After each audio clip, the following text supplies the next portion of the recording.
Welcome to the show today. Today I have Markus Feller on the show, and he's the head of innovation and transformation at SV Group. I'm very excited to talk to you about your journey a little bit, talk to you about what's going on right now, what's happening, some of the exciting things that you guys are working on. So Markus, thanks for being here. Thank you for having me, Daniel. So let's dive right into your story. Tell me a little bit about who is Markus, and what are some of the defining moments that you feel really left an impression on you along the journey that you had so far? Well, who is Markus? I think a guy who actually gets interested in a lot of topics, and at the end of the day, I think someone who can connect pieces fairly quickly and then together with people actually make it happen. And that's sort of like me in a nutshell. Now, what about my story? Let's start in August 2019, last August, and what happened then, I basically quit my job. I was at that Swissquote for 16.5 years, doing really interesting stuff. I'm managing projects, building up teams, leading teams, working a lot with startups. Learned a lot back then, how they drive business. And then also heading up, and that was from a culture point of view, very interesting, heading up the whole agile transformation. And that was big, about 200 people, 19 agile teams. Now, when I quit, I didn't have a job. I didn't basically apply for another one. So basically I decided it was the right time for me for something new. And people really came up to me and said, "Hey, are you nuts? What are you doing? You can do so much great stuff and we really value you." But as I said, I felt it was the right time to do it. Otherwise, I probably would be still at Swissquote. And I think Swissquote is a great company, Anyway, so, and at the same time, and I think that basically fits a bit into the story and also what defines me, we sold our house. We have a family with 4 kids. We actually bought a little barn on top of a hill, and that basically it's surrounded by 10,000 square meters of agricultural land. And we actually started to farm there using the permaculture principle, So something, totally not corporate, totally not sort of like the usual stuff, design thinking, lean startup, something totally different, That's what I love, just to really make stuff happen, that you can actually see something actually happens, not just for me, but for an individual, for an organization.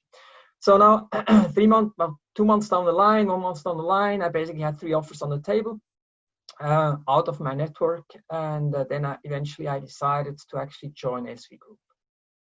And when they approached me, I think my initial reaction was, what the hell, SV, that's where I ate lunch every day, I'm a guy who likes to work on innovation, likes to basically work with people, basically create stuff, and I said, I don't know, what should I do there, Anyway, but I think, why did I move, and why did I decide to do that, basically, mainly 2 things. One was hospitality, moving from the financial services industry to hospitality, Hospitality is very, very tangible. It's very emotional, So you can actually feel, see, touch things, We have the canteens, yes, that's what we're known for, but we have our own restaurants, like Spiga or Sesh, great concepts, and then you have our hotels. And we'll probably touch a bit on that later on, And so I think it's very, very tangible, and I think that's really important for me, because then you can really relate what you're doing, you can see it, you can touch it. And also when I talk to my kids, if I talk to my 10-year-old, before I was asked, "Dad, what do you do?" My wife usually called me sort of a paper shuffler, but I said, "Hey, look, I take him to Spiga. I take him to Stay Cook. You don't need to explain anything more, because this is what we're doing, So that's basically why I actually joined SV Group, and really great company. What do we do there? Yes, I drive innovation, and that goes alongside with transformation, because we do things different now, and also heading up portfolio management. Now, what did I do very quickly? You know, before I actually joined Swisscard, I basically did an apprenticeship with a very small bank in Bern. And also that's sort of like defining moment, you know, how I work and what drives me is, you know, if you're 20 people in a bank, even if you're an apprentice in the first year, you get responsibilities very, very quickly. Maybe stupid stuff, you know, you're responsible for the post office, you know, but this guy goes on vacation, you're there to do it. So I think that really, you know, when we chatted, Daniel, you know, I really thought, you know, and you asked me sort of defining moments, you know, I think that really started there as well, you know, to want to understand how things work, to get things done, you know, in a pragmatic way, you know, not theoretical discussions, big frameworks, you know, really get it done. And I think it started there.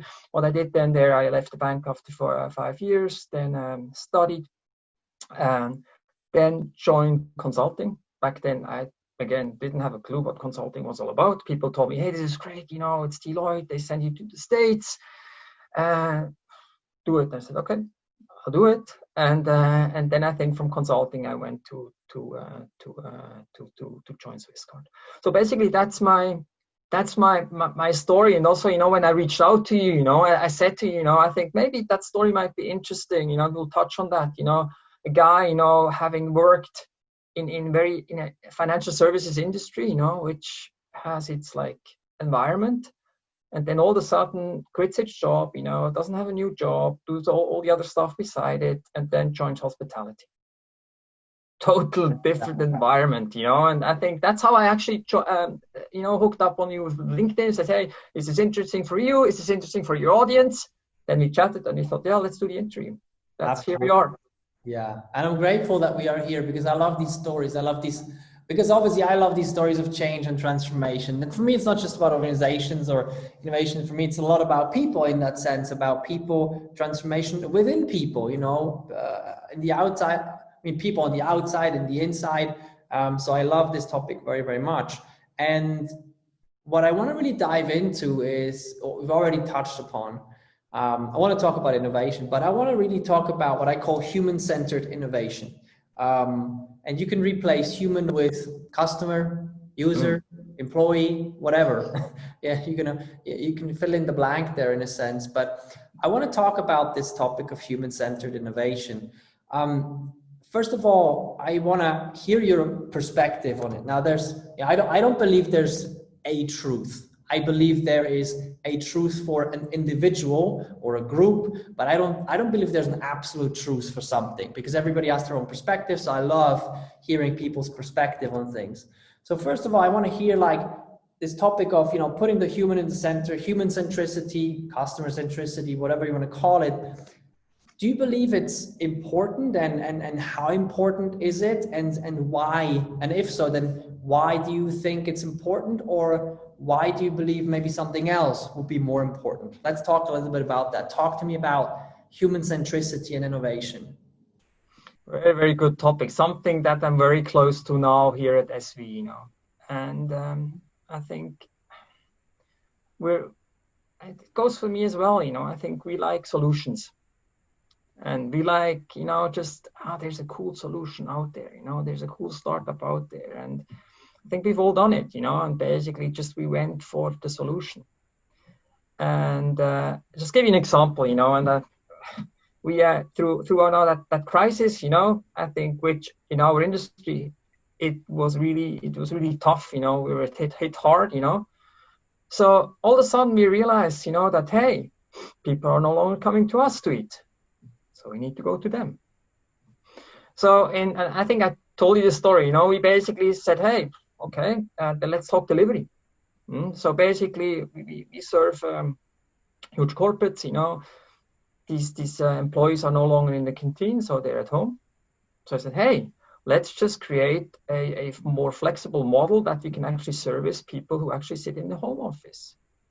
And we can actually go, go with a solution to our clients, to corporates, and then basically we provide that solution to their employees. Okay. So if you're also quite a lot of pressure, you know, I think the situation was there. And yes, we thought about the user, the employee, But, with hindsight, and I think sometimes it's also, yes, I think that's how you learn, we were very much solution driven, very much solution driven. And we had a great collaboration also with the Post. It was really great to work with. And at one point, he said, okay, now we have to create a solution. Now we need to actually create a sales deck to actually go and talk to the corporates. That's how the story went, And I think with hindsight, I think it makes a hell of a lot of sense to really start right at the beginning, looking at who is really your early adopter, who is the guy, the person who really has that problem and is looking actively for a solution.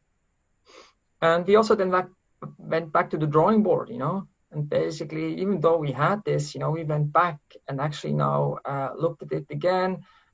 And it's very interesting, it's something that is really at the core of what I with the team, are driving here at SV. Really start with the user. And for us, it's sometimes it's a challenge, it's just not the guest in the restaurant. Sometimes it's the corporate, So you have multiple users.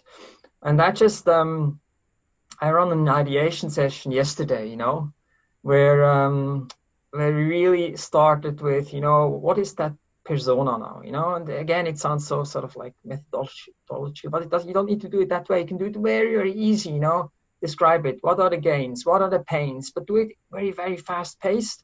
And then I think also the business is not really quite yet used to that, but they understood fairly quickly. We didn't do a design thinking methodology, training. We just applied it.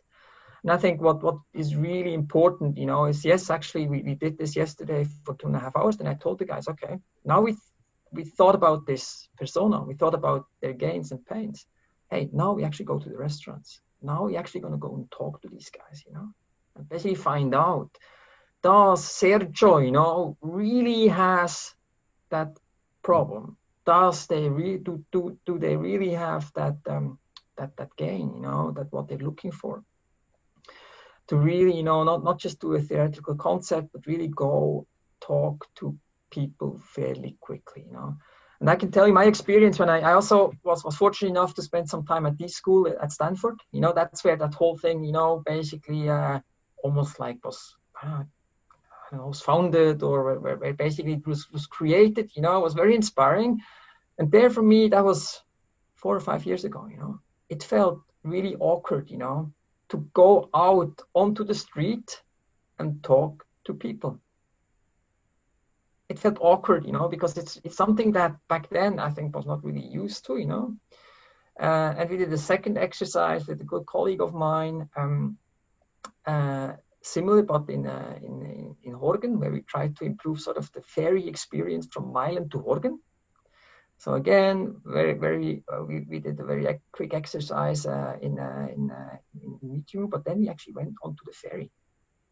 And also there, sort of the initial step, it was not only me, but also the team, to really make that step and go and talk to the user. And sometimes you hear, they don't want to talk to us. This is bullshit. People want to talk to you. It's just a question of how you approach it, And maybe sometimes we're afraid to really learn that the idea that we had and the solution that we had is actually not what they actually are looking for.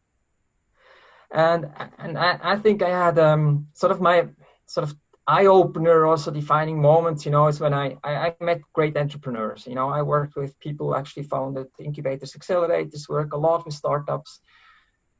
And they told me one thing, startups, they don't have time, they don't have money. So they really need to find out is sort of what they have in mind, does it really work? Can you really earn money with this, And there, I think what they do, I think I did a really interesting project with them where we did the journey, the pain points. And basically, as we were speaking, the same day, we actually had the first prototype live. The next day, we brought in customers who actually gave us feedback, that the prototype looked not nice. It was not designed perfect, but doesn't matter, But I think the important bit is really to get customer, user, guest feedback early on in the process. And don't try to and we all did it, don't try to build that great technical solution, and then it takes you 3 months, and then you actually put it out, and then you realize it's not work. Do it very, very quickly, That's also when I was telling about the ideation session I did yesterday. I said to guys, now look at the journey, the pain points, the gains. Then I told them, okay, now we have some cool ideas how we can actually help our guests. Then I said to them, so when we meet the next time in a week's time, think about how you would now test that with the guest, not just talking to them, scribble something, maybe build something, and these techniques, but it doesn't need to be complex, How can you really test and get feedback very, very quickly? Not just talking to people, really showing them some stuff. So I think, in a nutshell, I think it's absolutely key. It's absolutely key, because we always start with build. So we always think solutions. And it happens to me, I think it happens to everyone. So always really trying to put yourself in the shoes of the users, and then take the next step and actually go and talk to them. I love that viewpoint. And I want to dive into a bit more of what you said, because I think it's so important to also address this, because you said there's a certain fear sometimes that can come with this, because maybe you're very emotionally connected to a solution, right? Or maybe you just simply think, well, that's got to be the best solution. And going with this view out and talking to users, customers, employees about what they think, I can be very vulnerable in a sense, because you can get very direct feedback, right? But that's also the point. I find that very important to address. So talk to me a little bit about that. A lot of people I find are very solution oriented, right?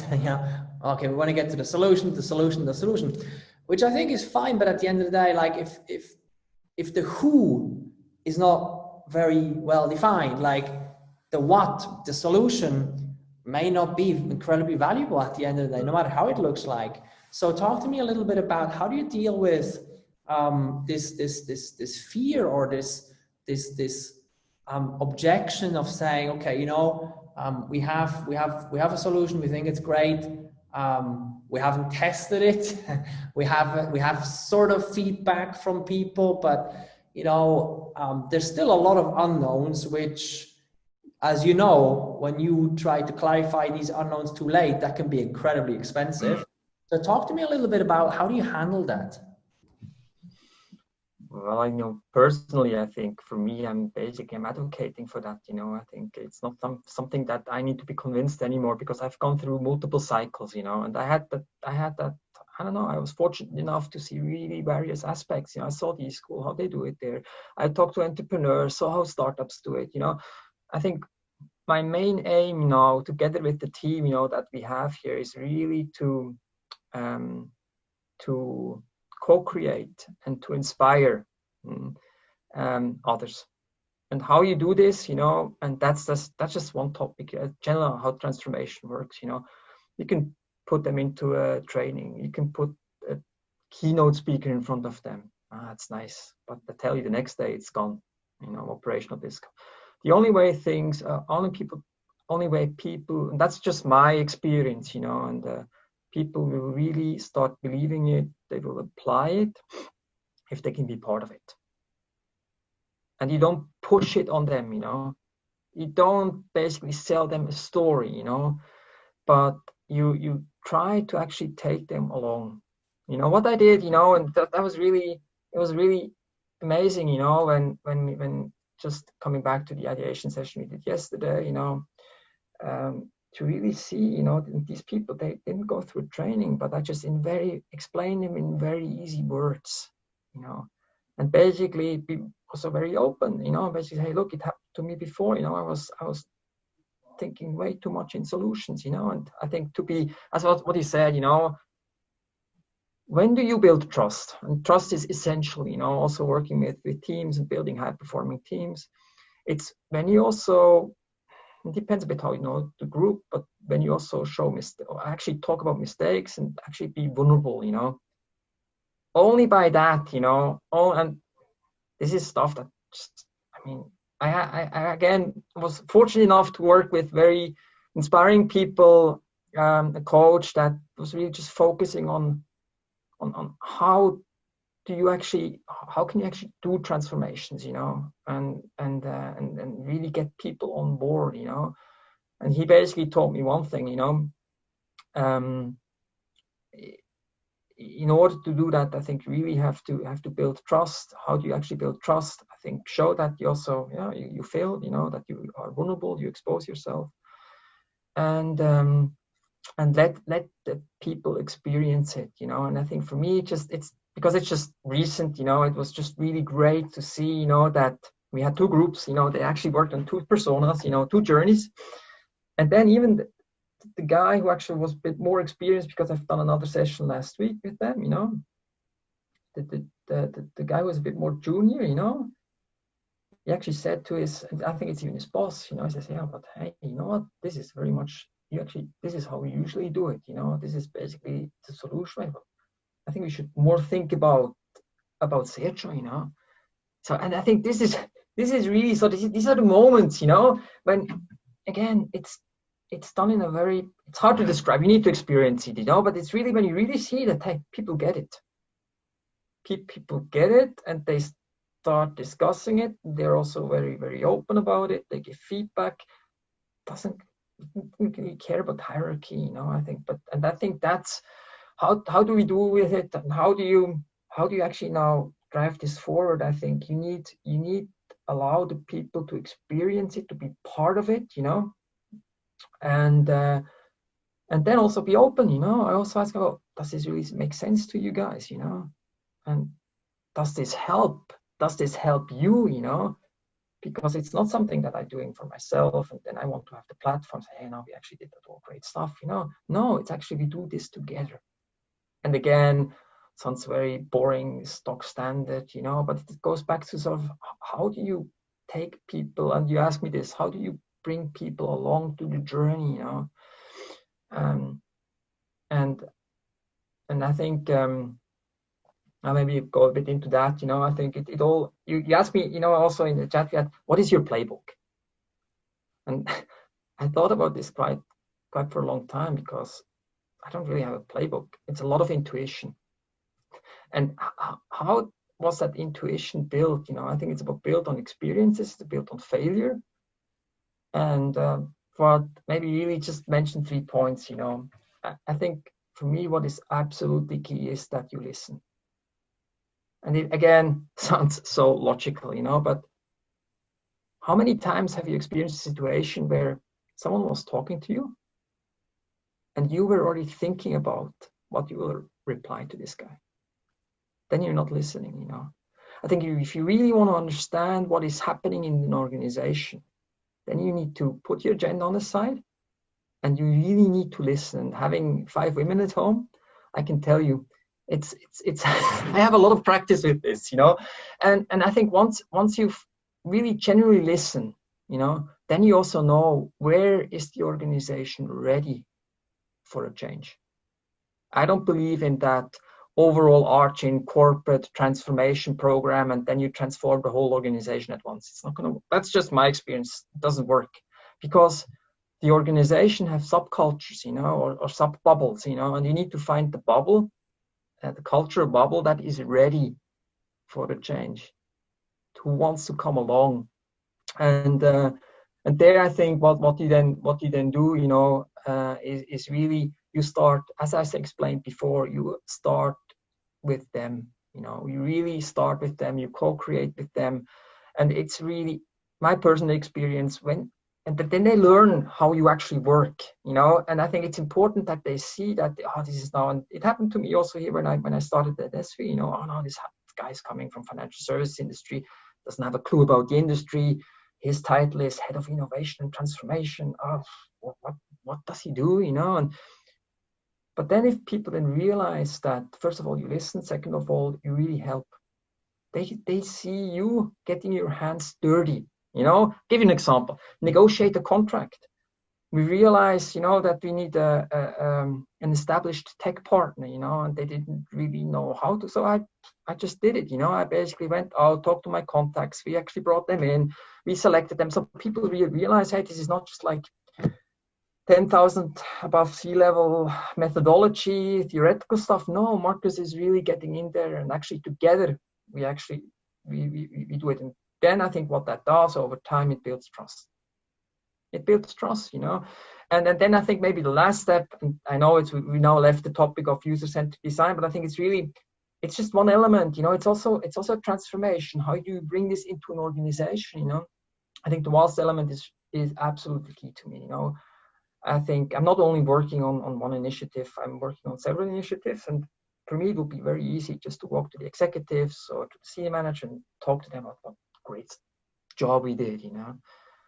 But that's the wrong thing, you know. I think what you need to do is you really need to create environments, platforms, and actually then expose, it sounds negative, but provide the guys who really do the work with the opportunity to actually also talk about it. It makes a hell of a lot of a difference, you know. First of all, being internally, but I've also done it externally, which is very, very interesting, you know. Just maybe an example, you know, we have a strong network in academia, but also just to other corporates. I say, hey, Swisscard, I think we're doing quite okay in terms of Agile. And then when the professors asked me, well, do you want to come talk at the MBA program of Agile? I said, no, I'm not going to talk about Agile. I'm not coming to the lecture hall, you know. You guys come to us. You guys come to us, and we do a Agile boot camp at Swisscard for your students. Haven't seen it yet, you know. I think, but that someone else is doing it. But it's actually great, you know. It does several things, you know. One, it actually, all of a sudden you have 25 people there, you know, and they come from AXA, Credit Suisse, big companies. They come to Swisscard. And sometimes people who, when you're in your daily stuff, you know, as a Scrum Master or PO, you see a lot of challenges, you know, but all of a sudden these guys come here. Maybe we probably do something right, and they get interested, you know. So that's one element. The other element is you give people platforms. That's what I was talking about, you know. It was not me who actually ran the show, you know. I actually had the Scrum Master who took these guys on the hand, and they actually showed them around. I had the POs talking to them, you know. So if people can actually, again, not everyone, but if people can show people what they do, there's also a certain element of proudness of that, you know. And I think lastly, I think it's just a great way of also positioning the company, you know. It's basically, hey, you have 25 people here, and you do stuff that no one else is doing, and it definitely positions. And I think it's more than that, you know. It's really sort of, these are the bits and pieces, how you can take people along, give them platforms, and how you can inspire them. And I think and that shapes the culture. And in my experience, if you do this, you listen, you act together with them, and you create platforms, being in the internal or external, then if you ask me, and I've thought about this even last night, you know, these are sort of the steps. Also, when I look back, what did I do at Swisscard? Well, how do I do that stuff here on the SV? Very, very similar steps. And for me, it works. Not only for me, it works also the feedback I'm getting. And this is also great, you know, if not only that you get feedback that, Markus, you're doing a fantastic job, but people also are critical sometimes, which is good. Otherwise, you don't learn. It sort of shows me that, yes, this is a path that seems to be working, and I'm enjoying it, you know, because it's, again, I'm not doing this for myself, you know. I'm not doing this for myself. I'm that's what I said at the beginning. What really drives me, you know, and what I have a lot of passion about is if all of a sudden it clicks, you know, all of a sudden it clicks, and you see it, you know, we really see it, you know, that people come along, you know. And it just has a lot to do, you know, how you deal with people, you know. I love these insights, and we covered a lot of things already on the leadership topic. There's one last topic I want to cover. which is stakeholder alignment, I guess is the right topic there. So, you know, sometimes you have in the mix of humans, you have different kinds of humans, you have different roles under the human spectrum, right? So you have the business, you have the customer or user, you have the employee. Sometimes you have, you know, the end customer, end user, and then you have something in the middle, so to say, and then you also have business. To me, business is nothing else but a human part at the end of the day. To me, business is also human at the end of the day. What is business? It's a bunch of people. That's pretty much what it really is, right? So talk to me about goals. So there's different stakeholders. You mentioned also in what you're doing right now, there's different stakeholder groups. And I assume that not everyone has 100% exactly the same goals like the others in exactly, you know, their own environment. There's, you know, different shapes of goals. There's sometimes conflicting goals in a sense. There's sometimes conflicting interests. When you have projects, transformations, products, whatever it is, in an environment where, you know, expectations or goals don't perfectly align with the different stakeholders, how do you work with that? How do you work with people to get them around the same table, get on the same page, have them understand each other? How do you work with that? A lot of questions. No, look,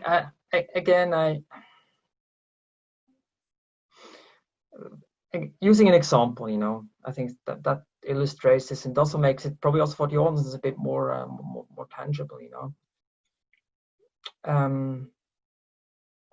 When we started the agile transformation also at Swisscard, you know, I think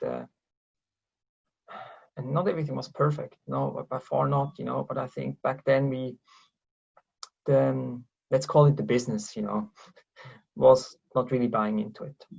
You know, they said, oh, this is IT driven, and then really thought about how can we bring them on board, you know, and then I think what we did, and again it's a people business, you know. So we again were fortunate enough to have a head of IT and one of his colleagues who sits also on the executive board, you know. We all got along very well, and they said, hey, look, I think this is our asset, you know. This is our. It's not about IT or business. I think we need to do this jointly. Now, I think what then really helped is basically that, especially also on the business side, that executive then also took ownership of a couple of these agile delivery teams. We call them value stream, but just doesn't really matter, you know. And then I think that then you set sort of an example, you know. Someone actually steps forward. Someone does the first move, and that's important because usually then that triggers, especially when you start having success, because everyone wants to be successful, you know. And then all of a sudden you realize, hey, okay, this guy is doing it. Then maybe the next guy says, hey, I want this too. So that's just one example, you know, when I think how I also approach it. Again, I don't go full blown on everyone. I think I basically look again who is ready for that, and it doesn't really matter. You know, it can be now that the example I gave it that agile delivery team ownership on executive level to bring in business and all this. Same story goes for dealing with startups. You know. Same experience, you know. I had people telling me in the business, because I was sort of in between business and IT, you know, oh no, I'm not interested in that. Okay, then you start somewhere else. Then you go to the guy who is really open to that. And sometimes you don't even need to start with the executive and the senior manager. Start with the guy who really does the job and who really gets the benefit of this, you know. And then I tell you, and we had a classical example, and this is really, I mean, this was not like innovation theater, you know. We create big bottom line impact with the stuff that we did, you know. Not 100 of stuff, maybe 2 or 3 things, you know, but there we had achieved bottom line impact. And I can tell you, once we actually showed, and also there we actually, same story. We did it, I helped. We created the platform for that guy who actually did the work. We showed it, and then people wanted to follow. So again, if you want to use the playbook, you know, very, very similar. You listen, you look who is ready for it. You create a success story, and then it starts spreading. And for some people, it will never spread. This is okay. This is okay. This is totally fine, you know. And but usually, just my experience is that at least when you get to the point where you can actually see this is actually working, but we have customers who actually pay for that, or we massively save costs.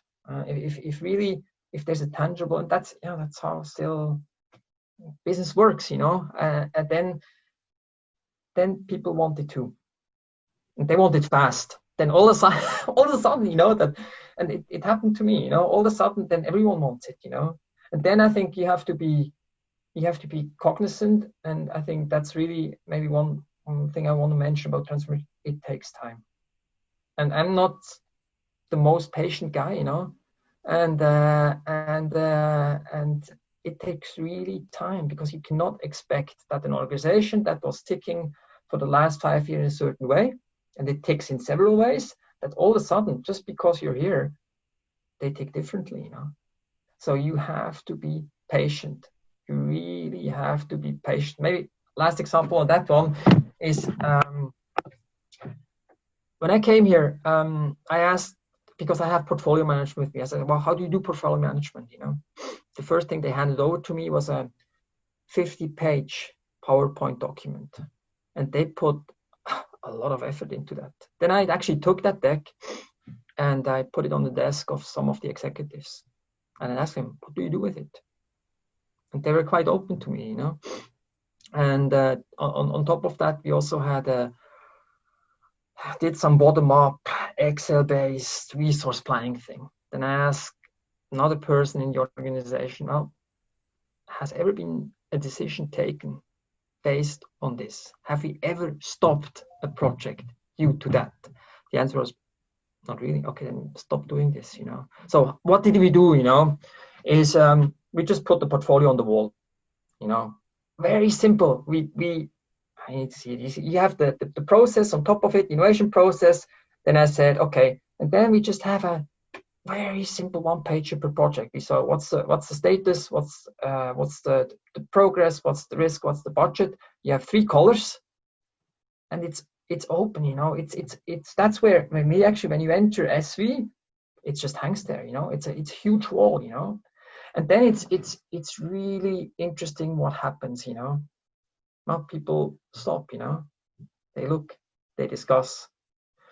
And then I think you can also, it's a very, very nice element of making, and yeah, it's using some of the agile thing, you know, it's to make stuff transparent, you know, make it open, you know. And then I think what we do now here is also coming back to the stakeholder thing, you know, it's not a portfolio manager who walks into an executive meeting every 3 months with a 50-page document. No, we I think we just started it every 2 weeks. We bring all the people, not only the POs or the project managers, but also the legal guys, the guys from compliance, the guys who always get forgotten, you know. We bring them there, and then we have a discussion, and we structure in a way that you say, okay, what have you achieved? Not what doesn't work, but we'll talk about this. What have we achieved? And then the second thing is, where do we have roadblocks? Not in this specific project, but and then I think the last thing is about sort of dependencies, you know. But this is sort of again the methodology. But what is really interesting is the cultural bit to that, you know. You bring people together, even in the virtual digital world. If stuff is on the wall, if you bring people there, you actually stimulate the discussion. And that's what you want, you know. And I think what I then do, I do the same thing with the executives. We bring them to the wall, and I think the next step is, because we're just in the process of building this really exciting cross-functional product teams, we bring them to the teams. again, it sounds so simple, but it's not the project manager walking into the executive meeting. It's the executives walking over to the team. And from a culture aspect, it's huge. It's really, really huge. And this is basically, and maybe you see, this is really what I have a lot of passion about. Because again, just looking at that group, the first time we hang this thing up, people are there, they look at it, it's a discussion. Then that's sort of the moments that I see that then it clicks, then something happens.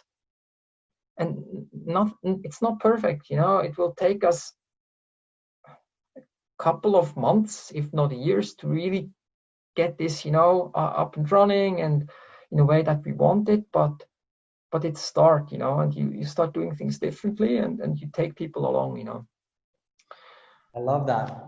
Yeah, I love that. And if I had to summarize the whole conversation now in one statement, I think it will be start with those who are ready, because that's something that sort of like came up again and again. There's this beautiful curve, right? I can't remember what it's called, where you have the innovators, early adopters, early majority, blah, blah, blah, blah, and then the laggards at the end. And what, it kind of doesn't make sense, right? To say, how can we cover everyone at the same time? It makes a lot more sense in many, many, many situations to say, first of all, who are the innovators and maybe also early adopters? What are they interested in, and how can I get them on board? How can I capture their interest and attention? And then, sort of like work with them, and then, as you said, create a platform to show, to demonstrate what was created, what works, what's happening, and how the process works and behind the scenes. And that's going to get the other people on board, but it's not going to be the front stage presentation that's going to get people on board. It's going to be the actual process and the, as you said, I think getting your hands dirty in the very beginning. It's it's showing a lot of that, and I love that we went into this topic a lot. And yeah, I just want to say thank you so much for sharing so much in depth of your own experience of the different projects and the different things you've been involved in. And thank you so much for being here. Really appreciate it. Thank you, Daniel. It was a pleasure.